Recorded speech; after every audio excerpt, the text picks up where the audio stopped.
Hello, Gordon. I'll take GOD to mean Gordon. Kristen, you're on it, man. Good to meet you. Hey, likewise, mate. Likewise. I've seen lots of cool stuff that you're sharing on LinkedIn. So good to Yeah, finally communicate. yeah, you're doing some interesting stuff yourself. This is very I was hoping I could, catch on one of your webinars because there's a lot of our industry, Kristen, that are they they've really focused in on the SIF prevention, but they're bouncing back and forth from one thing to another, right? And people are sadly, people are still looking for silver bullets to solve problems. Yeah. Yeah. And we're trying to help them realize that we're really, doing some work with the Construction Safety Research Alliance as well to look at, energy-based safety and help people understand that there's no easy outs here with this stuff. This is, if you're doing dangerous work, you're doing dangerous work, and you gotta face it head on. This is like playing sports, right? You can't sidestep. It's you gotta you got you gotta be set up Absolutely. to play the game. So yeah, Yeah. so it's Nice. great. Nice. Thanks for opening it up. Yeah. Cool. Morning, Joshua. Morning, Sid. I'm only going by Zoom names. And Hey mate, how are you? TA. Sorry, couldn't find the mute button. All good, mate. All good. Good to have you here. And who we got? Ben. Ben, I'm going to assume that's Ben. You muted, mate. I've got TYEB. I'm going to guess that's Yes, Ben. Yes. Yep. a Cheers, good mate. a good puzzle. Nice. Well, also, Gordon's you're in Canada at the moment, mate. Is that correct? Correct. Right. Yeah, I'm based out of Calgary, so you guys are Ah, literally, oh geez, you're a good 12 hours ahead of us there in Brisbane if you're all right. So um, it's what's okay, 11 p.m. Mate, you're committed. yeah, no, it's 6 p.m. my time. Is it more it's afternoon for you guys or morning right It's now? 11 a.m. Queensland time. So 11 a.m. okay, not Okay, too there you bad. go. Yep. Yep. So 6 Uh, p.m. Yeah, nice. Okay, a good time. And Ben, where are you at, mate? Where are you based? Brisbane, mate. Ah, Brisbane. Oh, Yeah. nice, Easy. easy. And Josh, where's you? Brisbane as well? Gold Coast? Something? Brizzy, brother, Brizzy. Excellent. I Very was good. down to I was down to Wollongong last year, so that was a nice trip. You guys have a lovely country. Spent 7 days or 6 days, my wife and I, in Sydney, and it was a beautiful trip. That was super relaxing. I'd love to go back. Gordon, I was worried you were going to say you spent 7 days with your wife in Wollongong, which wouldn't be. No, no, it was good. I got to meet a lot of people that have been very helpful over our journey here with Energy Safety Canada in Calgary and across the country on our HOP journey here with industry. So Kim Bancroft was my first contact, and Kim was super helpful. So yeah. Yeah, good. Okay, we've got a few more to join us. I'm just going to make some notes. But while we're kicking around, so I don't know. Maybe Josh, you just want to quick 30 seconds, mate. Where are you at? What do you do? And maybe where you up to with critical risk or a question? Yeah, g'day. Josh, I'm with Maxam at the moment, but it's my second last day, so it won't be for much longer. I'm going into a company called Metro Mining starting next week, and part of the reason I'm here, Christian, is I don't know where they are in their journey, but I know it's going to be important Yep. that they're on top of it. So yeah, it's really around making the connection with you too, making sure that if Yeah. they need it, I know where to find you. Yeah. Okay. Start next week, mate. Okay. Yeah, we'll Put on see. a different Yeah, we're just hat. talking about it, so we'll see. Josh, I got a Ah. question for you. Do you do underground mining or is it above ground? This one's gonna be nice and easy. It's just bauxite, so it's pretty much just dig up dirt, put on a truck, and out to sea onto a ship. So nothing Okay. underground, no blasting. It's pretty, and no steep slopes or any of that. It's pretty much you dig off about a meter or so of topsoil, and then you're into it. So, Okay, right on. Oh, lovely. hmm. Yeah. Nice, It's mate. So, almost not okay. really mining. It's probably more just gardening, really. Yeah. Bit of landscaping. That's good. All right. And so in summary, you don't know where they're up to. They could be at any stage. Um, Yeah, look, I'm coming in sitting over the two safety teams. It's been explained that yeah. they've got a process that they're going through, but they're still Mhm. going through it now. I thought we had to have it sorted by now, so I'm curious to see, but it doesn't sound like we're there yet. So yeah. Yeah, sweet. Awesome. And Ben? I'm at Heidelberg Materials, used to be Hanson, which more people would know them as that. And we have a process. I've only been here since February. I've come from Wholesome, implemented critical risk management there. I don't know, 6 years ago, maybe 7 years ago, and that was picked up by the global Wholesome team. And worked with them on that. We have a process we follow. It doesn't meet the sort of best Mhm. practice for critical risk management. So I've got the first on-site pilot tomorrow. Actually, I've run another couple of pilots with the leaders, just following the basic steps of Yeah. identifying your critical unwanted events and all the controls and the critical controls. So yeah, I'm gonna have a busy friggin' year of. We've got nearly Mhm. 400 sites, so trying to get that rolled out. We had commitment yesterday that 400 we'll. sites, did you say? Yes, yeah, yeah. Jeez.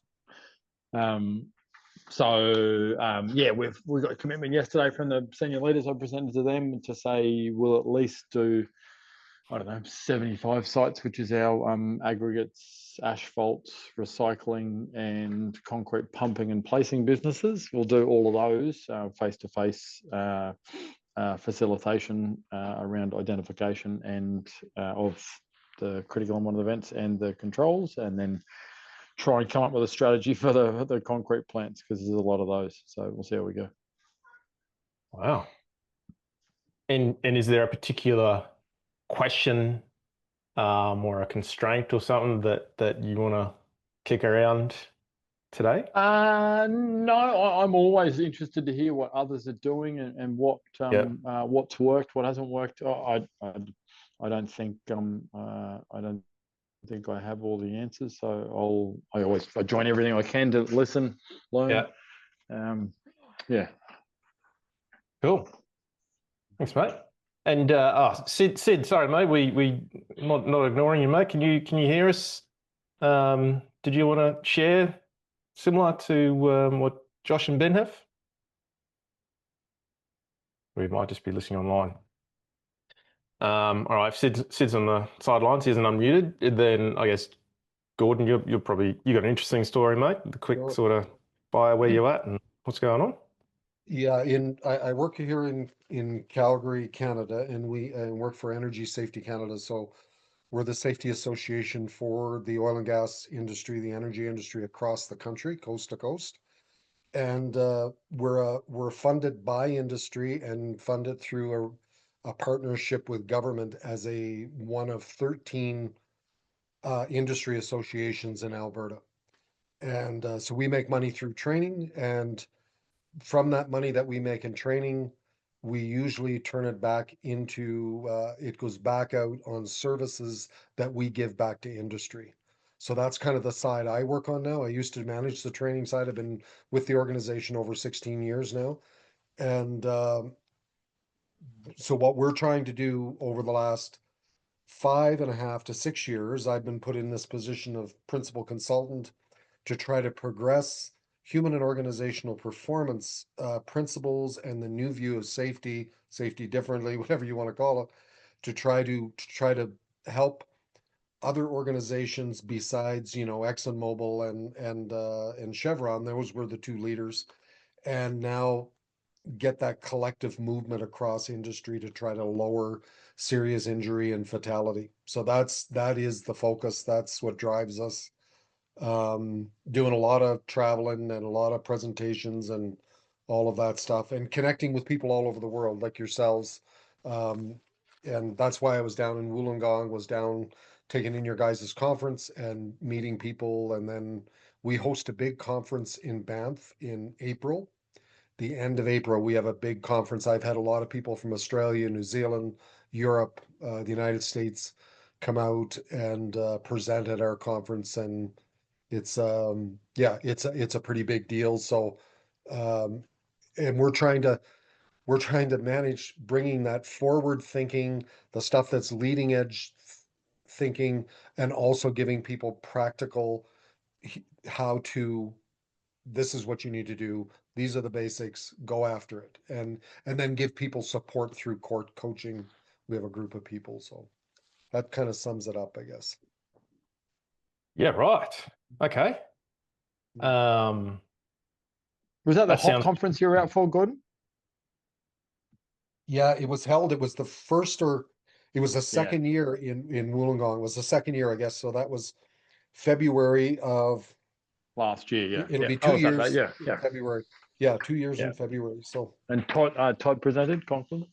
correct. Yeah. Yeah. Yeah, Todd yeah, was there, Sydney Decker was there, and yeah, yeah. Brent Yeah. Sutton, and Yeah, it was good. lots of folks from down your okay. way. So Um, cool. I've probably got a few questions to bounce off you, mate. Firstly, just selfishly, is there still opportunities to apply, put in abstracts for the conference in April? if you got it in really quick, like by the end of the week, that would probably be helpful. Probably Monday at the Okay. latest, Kristen. Um, Yep. and that was my other Cool. purpose. One of the things I try to do is to identify people that can, that can progress and help our thinking, right? Yeah. I've been kind of going back and forth with yourself over a while, for a while now, but this, as I said, this has become quite a hot topic. And the more of a pathway we can show people rather than philosophical or theoretical Yeah. things, we got to bring it Yeah. down to the frontline level. So yes, if you can, you have my email, I think. I do, mate. I'd have it through this. I can find you. Yeah, you bet. Yeah. And tag me Yep. on LinkedIn if not, but I can give Good. you I'll get it to if you. you just give me your email on LinkedIn or before the night here, I will Yep. send you the actual email that has the information, what the focus is for 2026, the Perfect. conference dates and all that stuff. I'll see if I can put it in the chat if I can find it here. Yeah. Do that, mate. All right. Thank you. Yeah. Well, while you're doing that, because I did have a follow-up question, because I'm curious about HOP and NewView and integration inside of critical risk management. I've seen a little bit of stuff. I've thought about some ideas. At the same time, because people can't even get the basics right, I've sort of haven't really gone down that path too much, because we can't even identify what are our risks at the moment.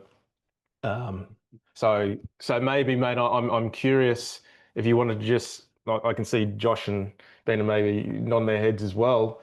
What have you found in that, putting those new view ideas and HOP into this SIF world? What's it look like? How's that gone? Well, it's there. I guess if I was to give you the state of affairs in our oil and gas industry, we have some very mature companies, and then we have the rest. And the rest is a group from a 10-person company to a 500-person company who's just flying by the seat of their pants in health and safety. And not that I mean that in a disrespectful way, but they don't have a calculated way of managing risk. So what they do is they depend on the individual competency of workers. They depend on what was done before. It's worked so far. We haven't blown anything up. We haven't killed anybody. Um, it's not against the law. So, but if you ask them directly, if I was to dial up, 10 safety guys right now, and I said, so how do you know that the work that's going to happen tomorrow is going to happen in a consistent way, and that the controls that are in place are going to serve the purpose for which they are designed?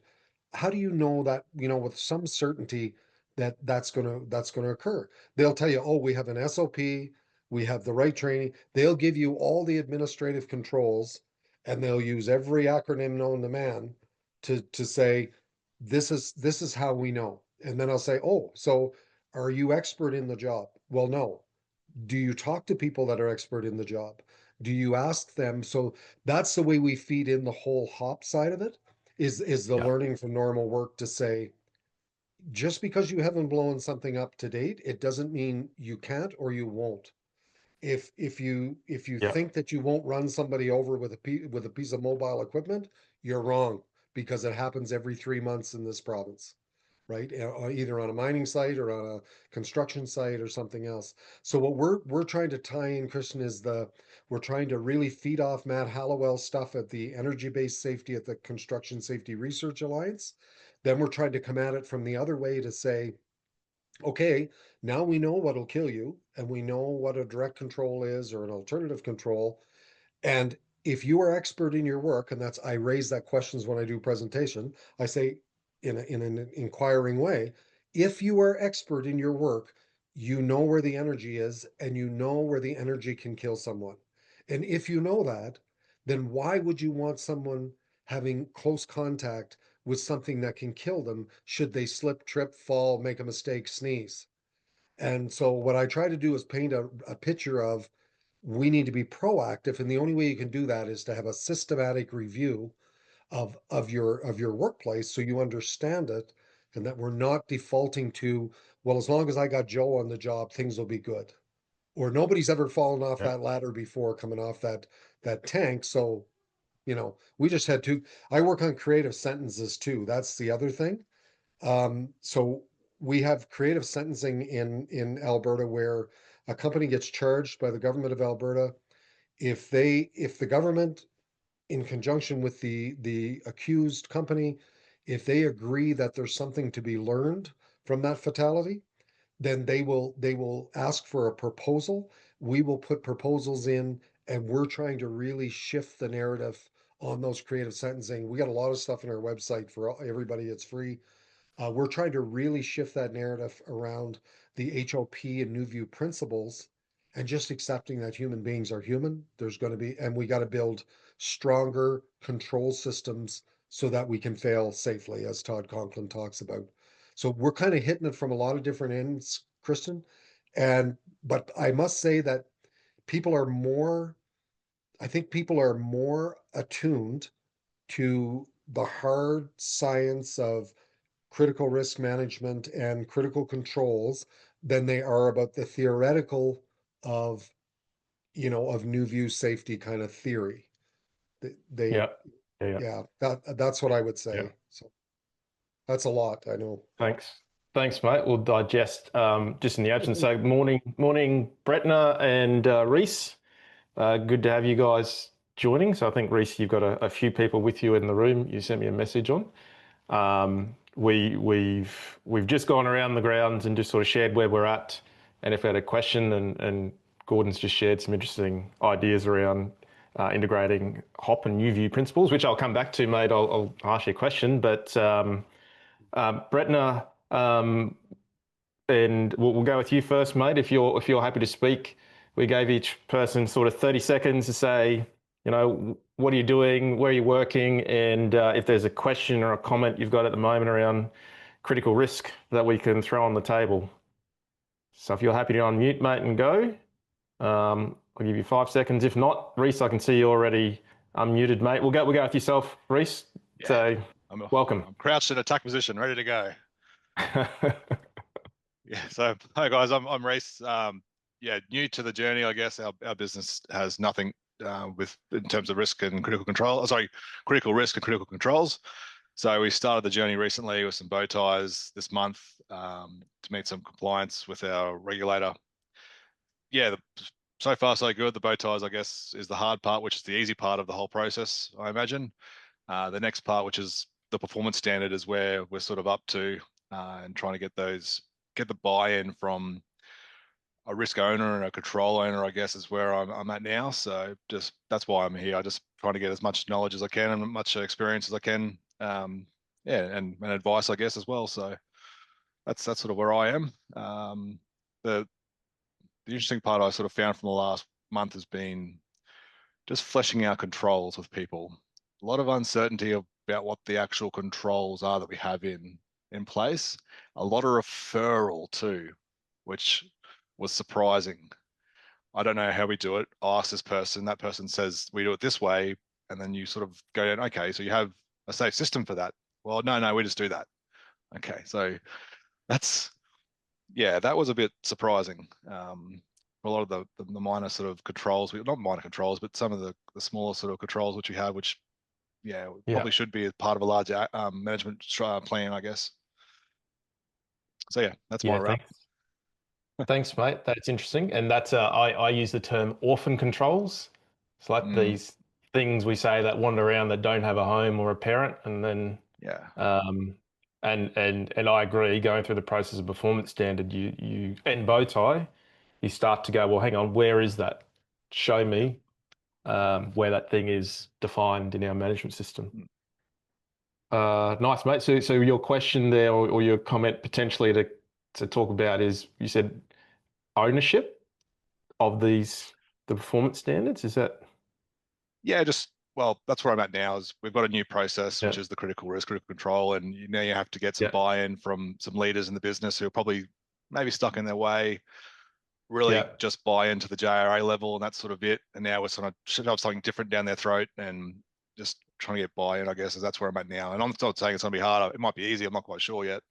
But just the whole process from here to the next step, which is the performance standard, is where we're at too. So well, maybe that's a nice question we could throw on the table in front of the group. Does anyone have any insights into things they've seen as done well, or they've done well, that's helped with ownership of risks and controls and artifacts?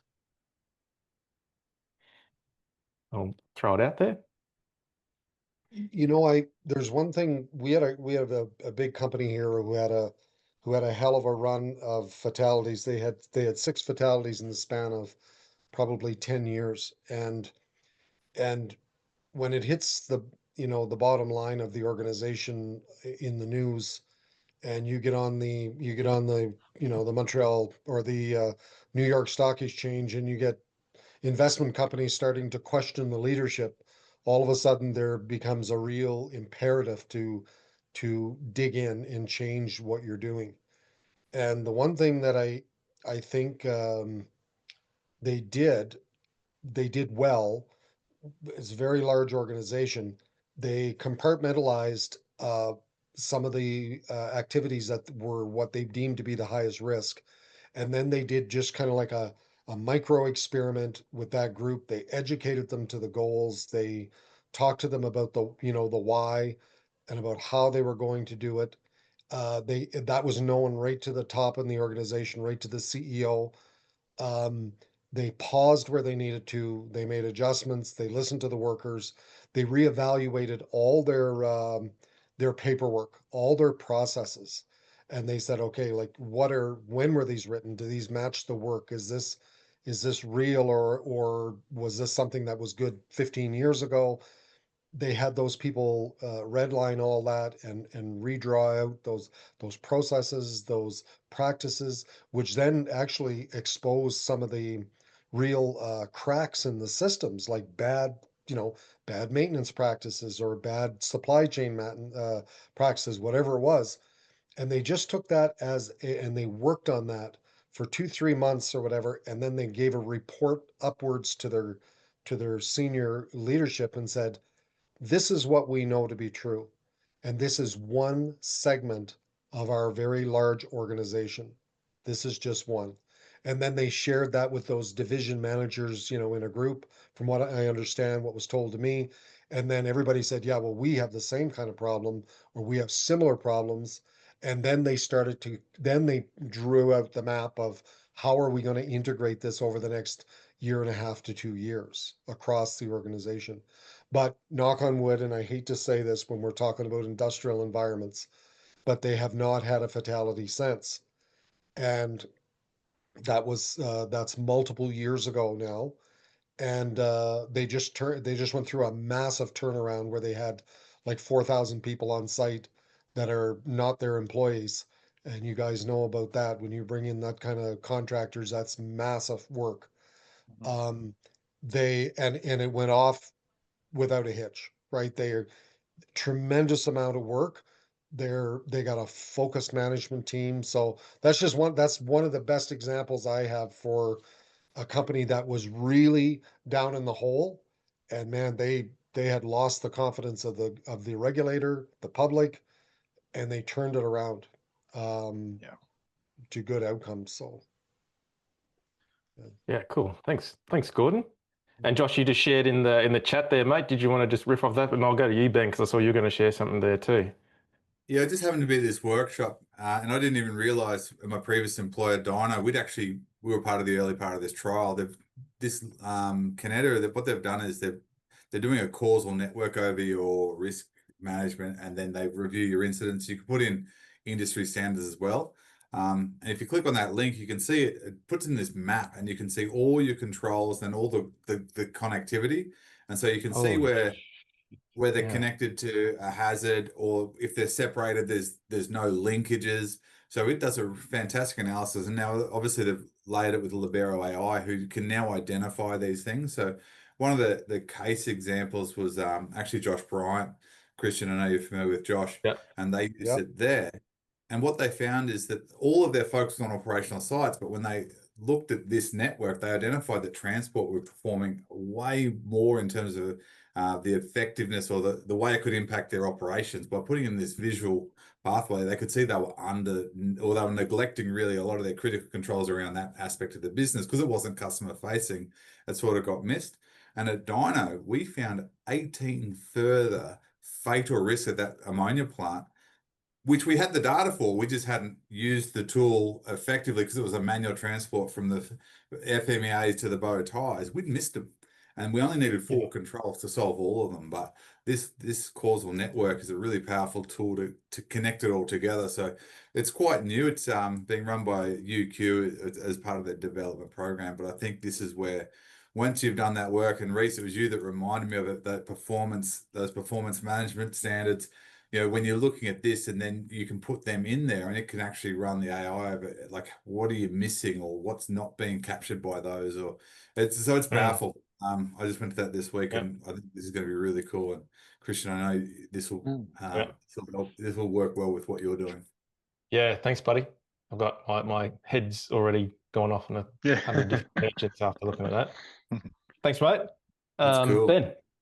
Yeah. Just back to the original question of ownership. I've Yeah. seen it work poorly, whereby we were trying to identify across multi-sites sort of a single owner to say, hey, this GM, this manager should be the owner of that critical risk, and it never worked. They didn't have ownership because they didn't have control of those areas or those workplaces. So I think it's a much easier process on really large, so a single mine site, for instance, a cement plant, whatever it is, having that on-site ownership. On small multi-sited, small numbered multi-sited businesses, it is more tricky, to have that single owner.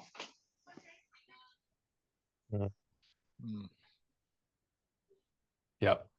And Reece, just some rough numbers. How many risks and how many owners do you have to spread the love with? Yeah, so we're just going for we've got we've identified 3 at the moment, 3 critical risks. So there may be, well, as you sort of talk about, there may be between 10 and 15 controls as we're dealing with as well. Yeah. It is interesting. We have 2 sites, and our managers go across both sites. So the maintenance manager who looks after both of our sites, our processing plant and our mine. That's probably where I'm at now. Is you speak about law of diffusion and getting early adopters into play. I think where I'm at is I'll probably you want to just talk directly to the owner and sort of deal with it. But I got a feeling I'm going to have to sort of get the early adopters maybe at a frontline worker level as well as supervision level, and then sort of try beat it up, I guess, if that makes sense. And that's the back of my mind where I just can't shove it down his throat, I don't think. And yeah, it's going to take a bit of effort. So Yeah. I definitely like what this Canita, is it Canita? Yeah, so it looks interesting, and that might provide a bit more visual for this maintenance manager Yeah. I'm talking about. So, and I wonder too if the challenge. I mean, Gordon, you had a really good example. It sounded like that organization had a burning platform of, blood.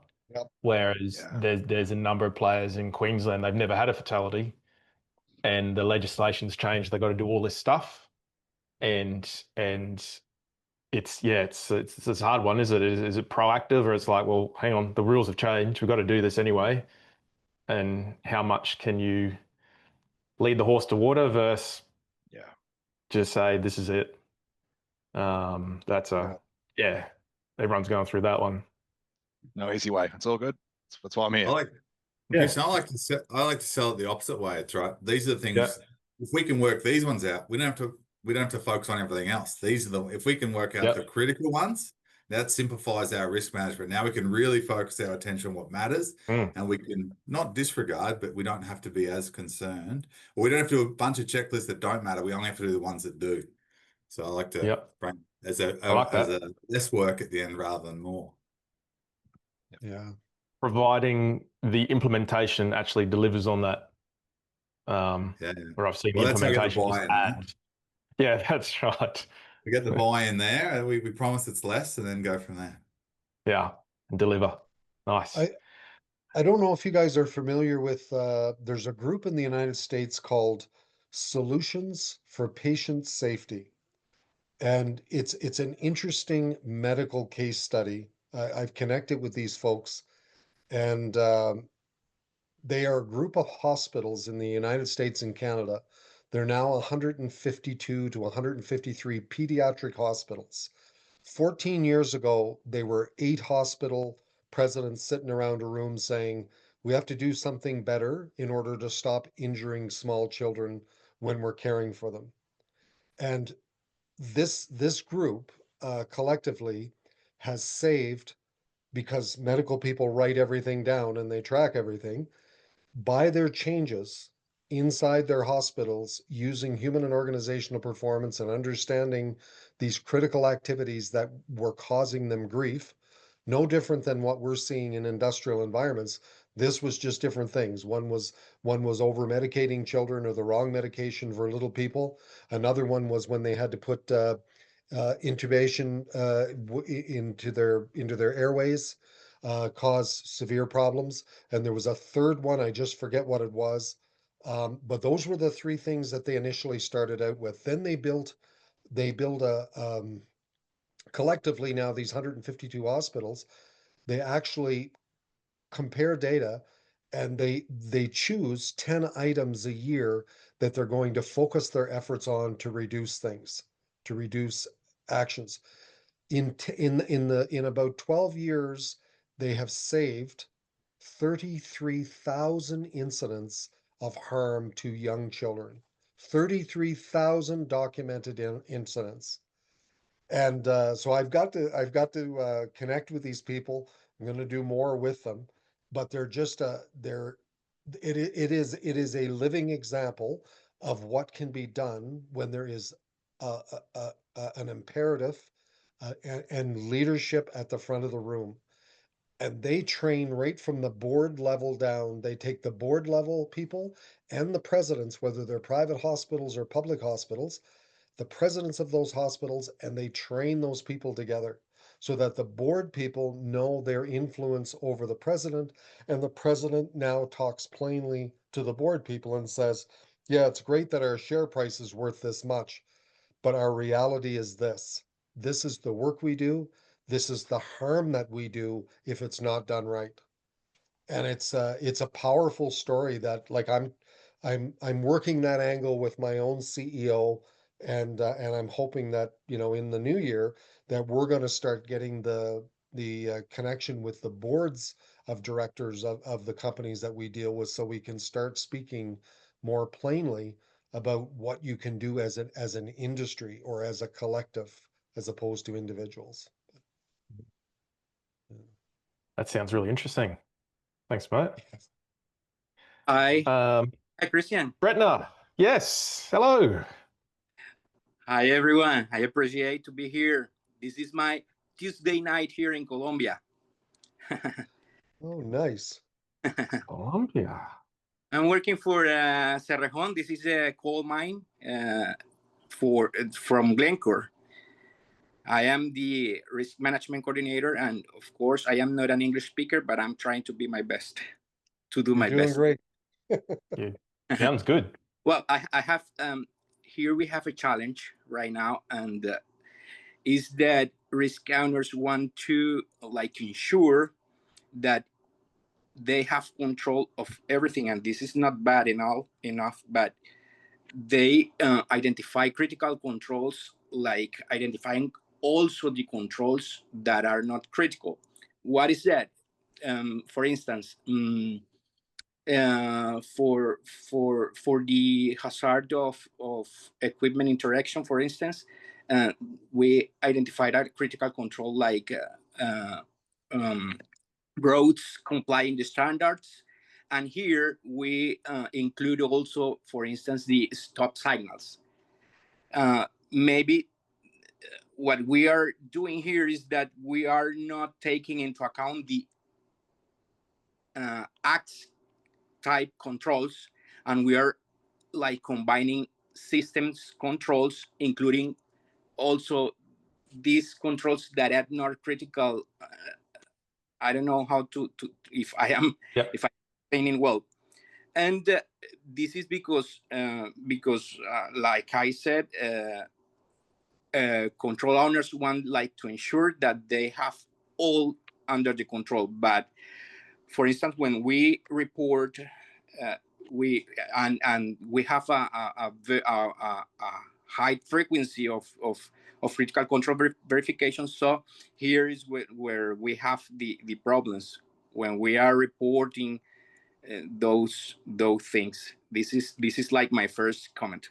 The second one is that I think I am holding right now a master degree in process safety management, and I think we have the opportunity to improve like critical control management by combining with process safety management. I'm trying to my degree project is like to combine the two methodologies in order to get like a quantitative effectiveness of critical control testing. Thank you. Well, thank you, mate. Your English is way better than my Spanish. So that's pretty good. So if I replay that back, there's two challenges. I took some notes. So one is that the critical controls identified maybe are not true critical controls. Is that one of the challenges?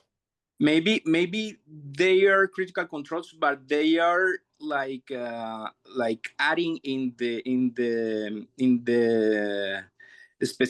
requirements in the critical control performance standards. They are adding like another controls. Ah, they're embellishing. They're just adding in extra stuff. Yes. Right. Okay. Yeah, that's not very helpful. Okay. And the second one was about exploring process safety and personal safety together in the bucket of critical risk management. Yes, sir. Yeah, cool. Nice.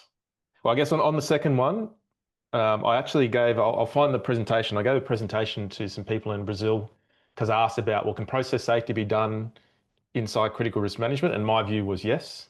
It's still the risk management process. There's no difference. Potentially the tool that we use to analyze the risk could be different. And, potentially I don't think a bow tie maybe is suitable for a large processing plant, and there's other tools that could be used. So I'll find that, mate, and I'll flick it to you. But if you're on a research paper, you'll know way more than I do on that. And then I guess on the verifications and adding to it, my first question is who,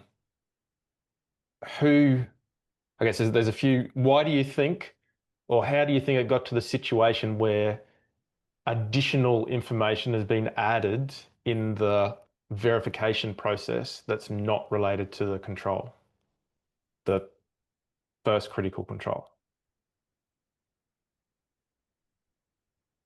If you're there, mate.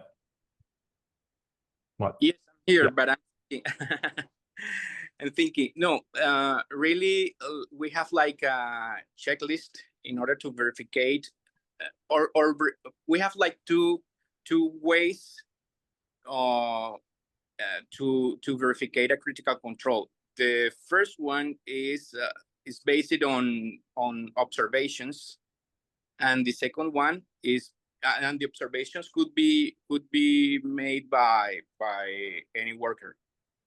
And the second one is the verification that is like an audit. I could say it, because that's like observation, but also the system review. So we have like a checklist in a program called Isometrics, and we linked each like a question with a trigger. So for instance, here an amber finding is, for instance, not a stop signal that is not standard or in place, but because it's like I don't know how to say, like it is not straight, it is a little. So this is, for instance, an amber finding, and of course this is not going to this is not the way to release the energy, for instance. So we are like, I think, yes, it is a finding, but not a critical control finding. Is what I want to say. So in the verifications and in the reporting, we are finding that. Okay. Right. Okay. Thanks, mate. There's and Gordon's put a question there in the chat. Is there any standardized criteria? Well, I guess there's two parts, isn't there? The one is that's used to classify a critical control. And then I guess the second part is it standardized what is pass or fail, or what is amber in the verification process? Yes, we use the flow chart that is in ICMM Thailand. And amber is a finding which could conduct to the release of the hazard. We have amber and red. Red is a control fault, and amber is yes, it's a finding that is conducting to the release of the energy. This is amber criteria. Yeah.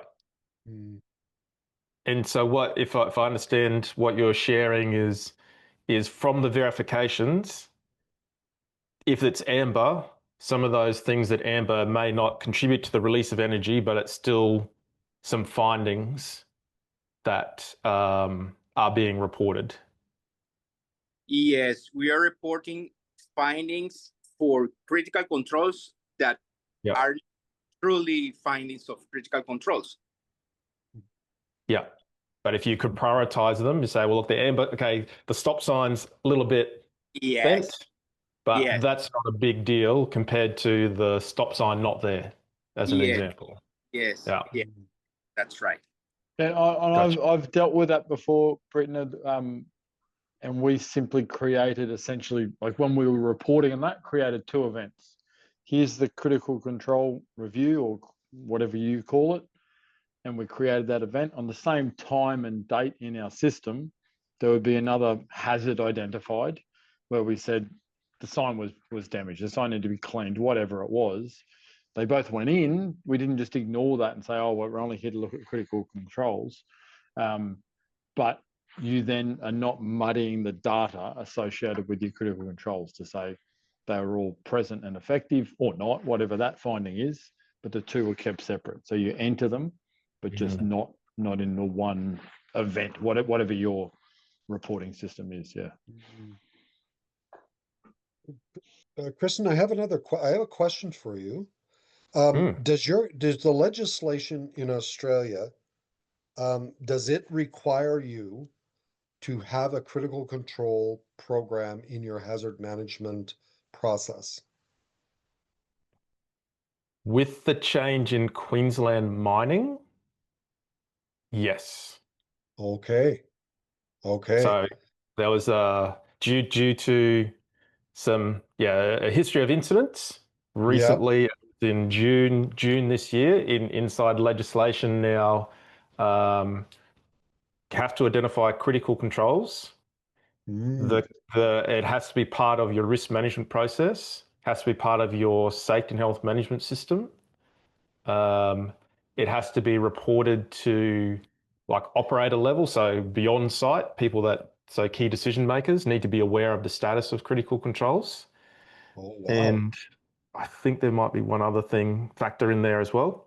So that's an example. So Reece is under that legislation, and so is Josh. That's this change that's happened that all of a sudden companies that may not have had a fatality or never done anything around critical risk, all of a sudden they've got a 12 months to go from nothing to something established and in place and functioning well.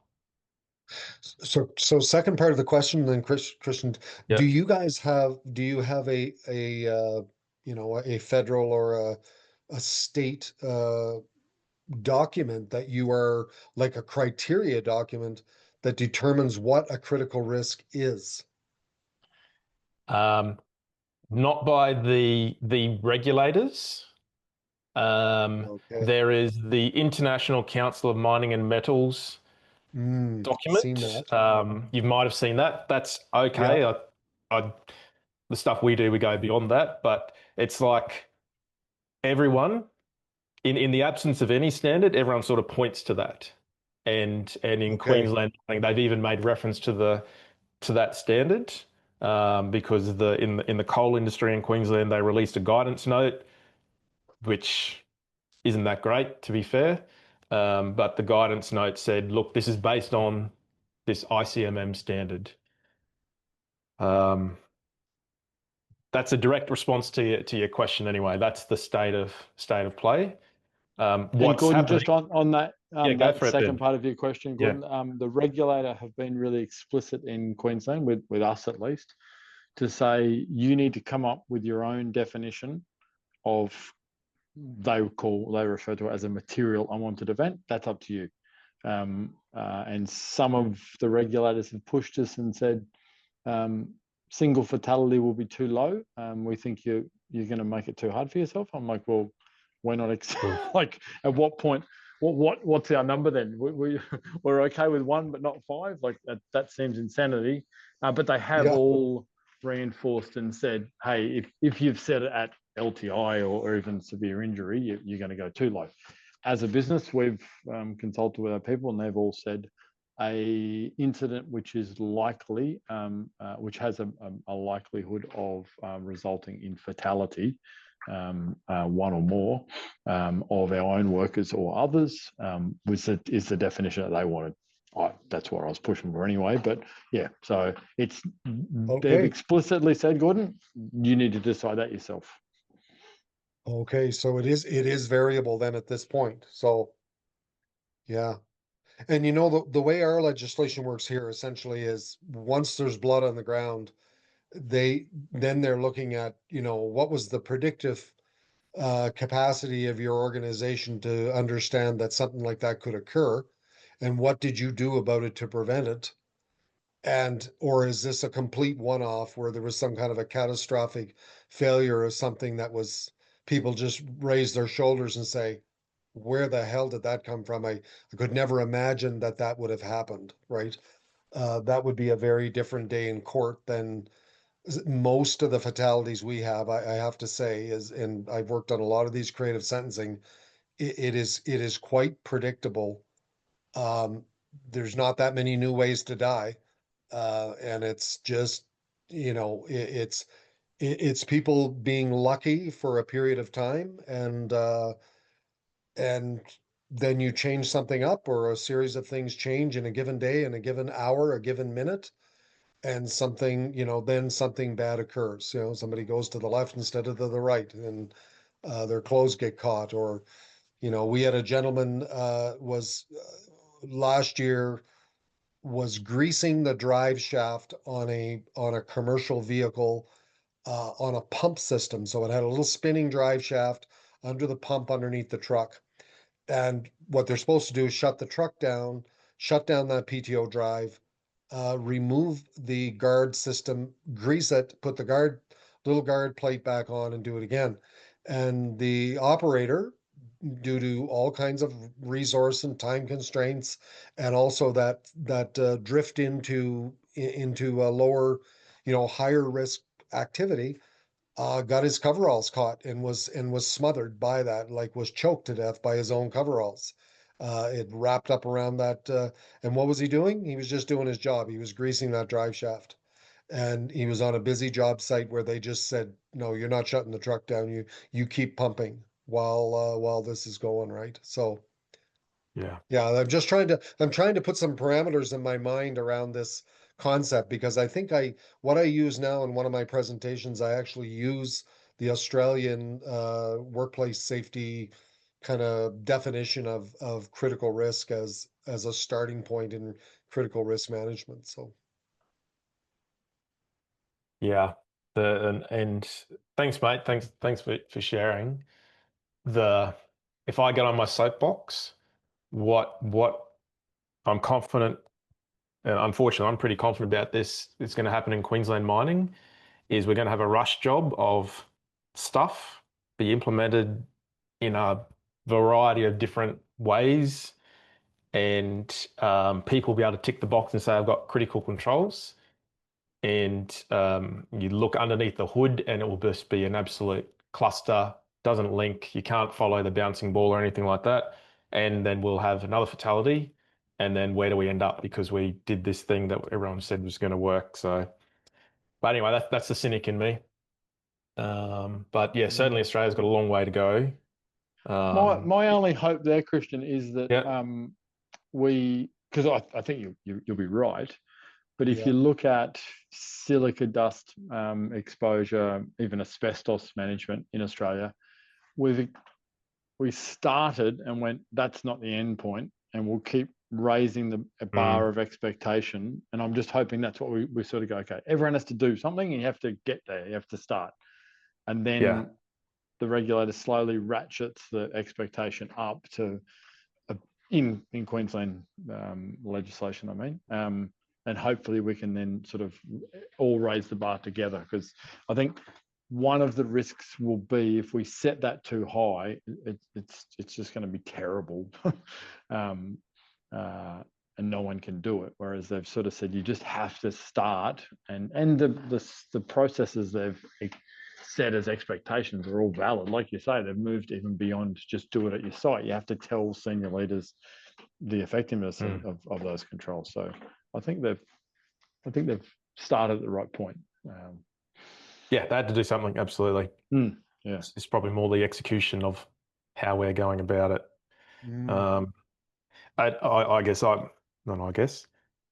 I feel one opportunity that is available is technology now. And like you were saying, Gordon, I mean, if you look at any mining death in the last 100 years, it's probably very similar in terms of the risk or the hazard. It's not anything significantly new. Maybe there's a bit of stuff now about autonomy and what that can introduce. And so we've got all this data, and this is the thing, we're all trying to solve the same problem. there surely technology can help us and make it more efficient, and there's some data sharing and opportunities. And if we go to, I don't know, XYZ, you know, Reese, you've got to write performance standards for, I'm going to guess something like falling from height. There would be already 1,000 businesses that have already written performance standards for falling from height. And surely there's a way we can make that process, your journey, quicker and easier and maybe more effective than you having to go again. But I'm working on that one. You know, Kristen, one of the things that the conversation that we're having with companies here, and I don't know how it's not sitting that well with them in some cases. But the question that I'm posing to people is to say, if you are experts in your work, and if you know where those interfaces with the interface with the human is going to happen, based on that work and based on the tasks that have to be performed, whether they're regular duties as part of the process or they're maintenance tasks that you're shutting something down, etc. If we know that, if we go to the work phase and we find out these difficult things that people are struggling to do work and maintain safety at the same time, and then they tell us, are we willing to do something different in the way we do our work? And that's really the question. Are we willing to put our money where our mouth is to change the work? And you know, we're seeing an example of it with precision drilling. Precision drilling is one of our biggest drilling companies in North America. They're based here in Calgary. They're down in the States. They're overseas in Dubai and Saudi Arabia and all those places, and they're all over Canada. And they're your typical drilling company, drilling oil and gas wells. Uh, and a lot of the typical injuries that have been happening for 50 years on the old style rigs are still happening, to your point, Christian. That's not changed. So precision drilling a number of years back, and I think they actually started this project with technology in Dubai and in the Saudi Arabia district because they had international crews that didn't speak the same language and did not have the same type of operating culture. So what they ended up doing was putting cameras on their rigs, and they started collecting data of where people were standing in hot spots or danger spots, where they could come in contact, and they started stopping the drilling when people weren't doing what they were supposed to be doing and going down and coaching people in real time. And that coaching then started to change the way people were communicating on the drill floor. And they started seeing huge benefits from that. And then they realized that, well, if you're next to a 5-inch round pipe that weighs 1 ton or, you know, or 800 or 900 pounds, and you get struck by it and pushed up against something, your body can't stand that kind of energy. So then they started looking at the robotic loading, what they call the iron roughnecks and the loading arms. And now they have a fully autonomous drilling rig, what they call a super triple robot kind of rig. And it just grabs the pipe, it threads it together, it drills, it takes it out of the hole, all stacks the pipe, lines it up in the derrick above. It's an incredible piece of equipment, and there's no humans there to get crushed, right? So they're really changing the work. How long it'll take before their whole fleet will be converted that way? But I guess my point is we got to challenge companies to think about doing work differently if we want different outcomes, right? And but in some cases. Nice. Thanks, mate. Appreciate that. Thanks, Gordon. So only got a couple minutes left. Maybe just round the grounds. Any final thoughts or questions or anything else to add? Conscious of time. Ben, you just shaking your head. You're all good. No. Was it useful just having this chat and just 100%. Yep. Very much so. Yep. Yeah. Okay. That's good. It was a bit of an inspired idea. Reese? Yeah, no, it was good. Thank you very much. I'm glad it ended there because I think we're heading down to the regulator bashing. So that was prether good that we brought up there. I think we're pretty close. We're walking the line. I think we just tiptoed over a little bit, but yeah, I'm looking at this Energy Safe Canada. Wow, Yep. There's got some good stuff in there. Work Health Safety Queensland's got a little bit similar, but the mining sector not so much. So I think there's some good information on that website. So Mr. Walsh, Yeah. have you seen the Work Health Safety Queensland and the New South Wales resource Not websites? recently, not recently. I haven't. I'm just going to Yeah. put my email in here just for, for you folks, because Yeah. if there's any Canadian related thing or something on the website Yeah. you're looking for, under one of those areas, I have created an HOP web page too, and there's some good stuff on there, and there's been a lot of good sharing in our community.